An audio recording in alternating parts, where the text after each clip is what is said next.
You'll have to prove that to me, Samuel Clegg finally said. You have $16.42 in your pocket, the biker said.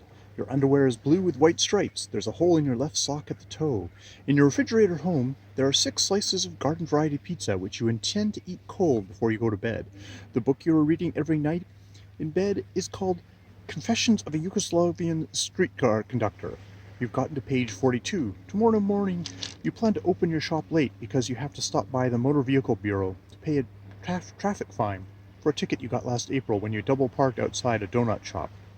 You own a cat named Willie, who happens to have 4 ears. You found him in an alley in Durham, North Carolina, but you tell people he's a Martian space cat. Is any of this information correct? Samuel Clegg looked astounded. No, he stammered. Every word you said is absolutely correct. And have you ever seen me before in your life? The biker asked. Never, Samuel Clegg said. The biker bowed from his chair to the Knights of Power Motorcycle Club, who had been listening to this whole exchange. The bikers burst into applause, whistling and cheering. Clarence Yojimbo gestured for them to stop.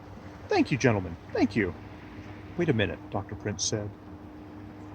All you have proven is that you are a remarkable mind reader. Not that I doubt your word. If you say you're Clarence Yojimbo, I have no reason to doubt you. But surprising as your mental feats may be, they don't prove who you are. You are who you say you are. A reasonable objection, Clarence Yojimbo said.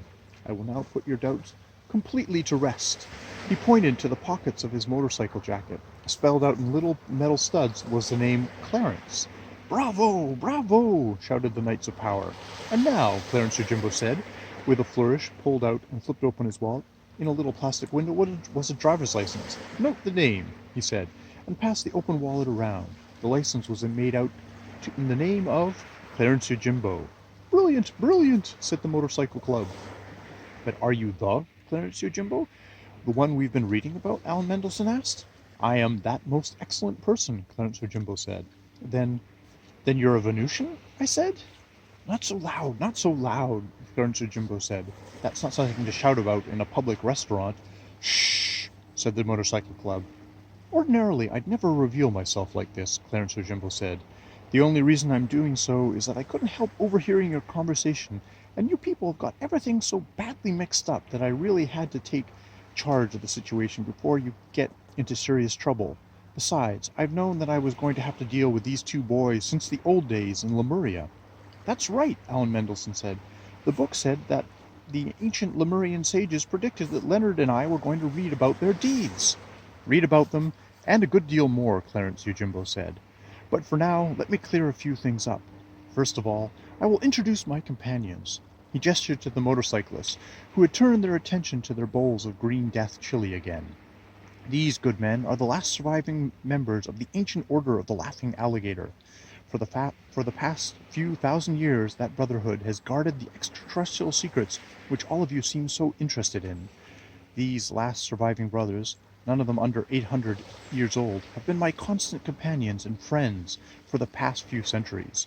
The Laughing Alligator brothers looked up from their chili and winked at us. Let's correct a few things, Clarence Yojimbo said. Professor Klugarsh, the hyperstellar archaeology course was sold to you by an individual named Rodney Rubinstein. Am I not correct? Well, yes, Samuel Klugarsh said. Ordinarily, I do my own research, but in this case, at this point, it suddenly started to sink in that we were sitting around talking to a Venusian. I felt the hair on the back of my neck stand up. My skin felt all tingly.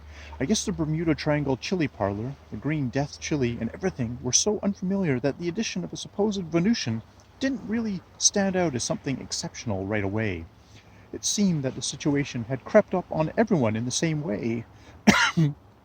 Because Dr. Prince was listening quietly, smoking his pipe, while Samuel Klugarsh and Clarence Yojimbo talked. Aln Mndlshn was looking a little pale, but I couldn't tell if it was the combination of the regular chili and the second half of the cigar he had started before the meal, or if the fact of Clarence Yojimbo's otherworldliness had finally hit him. You see, Clarence Yojimbo was saying, Rodney Rubinstein is perhaps one of the most annoying investigators of extraterrestrial phenomenon, along with Eric von Däniken, who is just as bad. These fellows have almost the right idea, but they go about it all wrong. Rodney Rubenstein has the awful habit of tinkering around with the material he gets a hold of in order to make his arguments more convincing. What he did to my dictionary is just a shame." "You mean what he told these boys is false?" Samuel Clegarsh asked. "You mean you cannot, by reading Yojimbo's Japanese-English dictionary backwards, noting only the second word in each entry, discover the ancient thought control methods of old Lemuria?" "Of course you can," said Clarence Yojimbo, "and if you multiply the area of the base of the Great Pyramid of Cheops by your grandmother's height in centimeters, add 2 and take away today's market price of chopped liver, you'll get either pi or the distance from the Earth to the Sun. I forget which. It doesn't prove a thing. You can't use Earth methods to solve unearthed problems. It's like trying to fix an automobile engine by giving it an aspirin, although there are some rare cases where that will work. Anyways, you see what I mean." "I see what's happening," Dr. Prince said. It's about time, I thought. Dr. Prince was staring at the steamy window. He had a funny expression, sort of a bitter smile. "I've lost my mind. It's strange to think I didn't notice it coming on.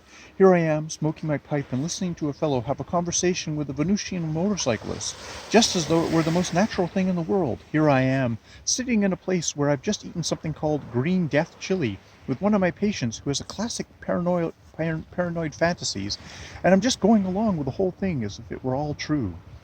It even makes sense to me. I'm a very sick man." It was obvious that Dr. Prince wasn't talking to any of us. He was just staring at the window, out of which you couldn't see a thing, and blabbing on. "I assure you, you're imagining none of this," Clarence Yojimbo said. "Why should I believe you?" Dr. Prince said. "You're a figment of the imagination. You're not even a figment of my imagination. You're a figment of Leonard's imagination. Why should I believe a figment?" Dr. Prince was starting to cry. "I think our colleague is a little upset," Samuel Clegarsh said. "I agree," said Clarence Yojimbo. "Perhaps we should bring this evening's discussion to an end. I'll see to it that Dr. Prince gets home all right, and I'll administer a Lemurian substance that will cause him to forget everything he's heard. We can meet again at your shop tomorrow. There are some things that we really have to clear up." The brothers of the Laughing Alligator escorted Dr. Prince, who kept on saying, "Crazy as a coot! Crazy as a coot!" out of the Bermuda Triangle chili parlor. They hoisted him onto a motorcycle and roared off into the darkness. Samuel Clegarsh arranged with Aln Mndlshn and me to meet at his bookshop the following day right after school.